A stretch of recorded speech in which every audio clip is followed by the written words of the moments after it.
Josué, chapitre 2. Josué, fils de Nun, fit partir secrètement de Sittim 2 espions, en leur disant : Allez, examinez le pays, et en particulier Jéricho. Ils partirent, et ils arrivèrent dans la maison d'une prostituée, qui se nommait Rahab, et ils y couchèrent. On dit au roi de Jéricho : Voici, des hommes d'entre les enfants d'Israël sont arrivés, ici, cette nuit, pour explorer le pays. Le roi de Jéricho envoya dire à Rahab : Fais sortir les hommes qui sont venus chez toi, qui sont entrés dans ta maison, car c'est pour explorer tout le pays qu'ils sont venus. La femme prit les 2 hommes et les cacha, et elle dit : Il est vrai que ces hommes sont arrivés chez moi, mais je ne savais pas d'où ils étaient. Et comme la porte a dû se fermer de nuit, ces hommes sont sortis. J'ignore où ils sont allés. Hâtez-vous de les poursuivre, et vous les atteindrez. Elle les avait fait monter sur le toit, et les avait cachés sous des tiges de lin qu'elle avait arrangées sur le toit. Ces gens les poursuivirent par le chemin qui mène au gué du Jourdain, et l'on ferma la porte après qu'ils furent sortis.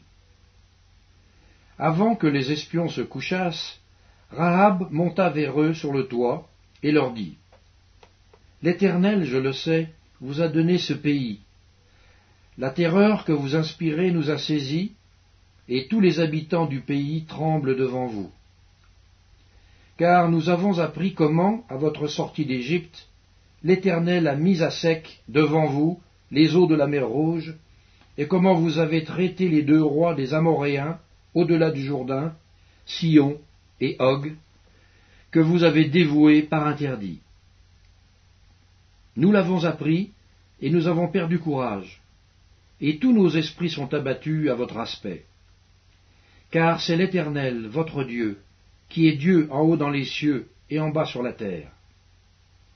Et maintenant, je vous prie, jurez-moi par l'Éternel, que vous aurez pour la maison de mon Père la même bonté que j'ai eue pour vous.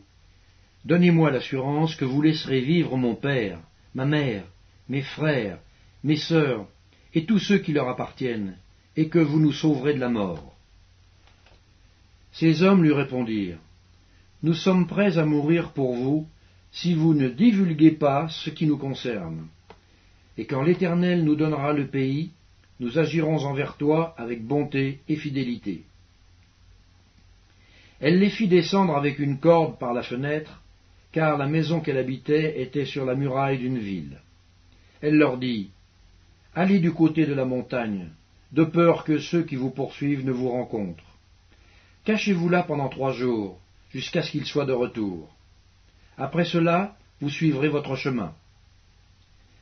Ces hommes lui dirent : Voici de quelle manière nous serons quittes du serment que tu nous as fait faire. À notre entrée dans le pays, attache ce cordon de fil cramoisi à la fenêtre par laquelle tu nous fais descendre, et recueille auprès de toi, dans la maison, ton père, ta mère, tes frères, et toute la famille de ton père.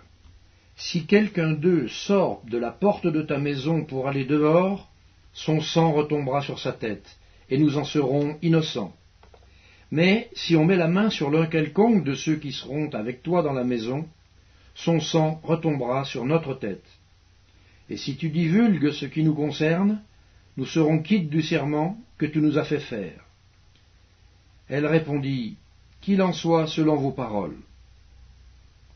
Elle prit ainsi congé d'eux, et ils s'en allèrent. Et elle attacha le cordon de cramoisi à la fenêtre. Ils partirent, et arrivèrent à la montagne, où ils restèrent 3 jours, jusqu'à ce que ceux qui les poursuivaient fussent de retour. Ceux qui les poursuivaient les cherchèrent par tout le chemin, mais ils ne les trouvèrent pas.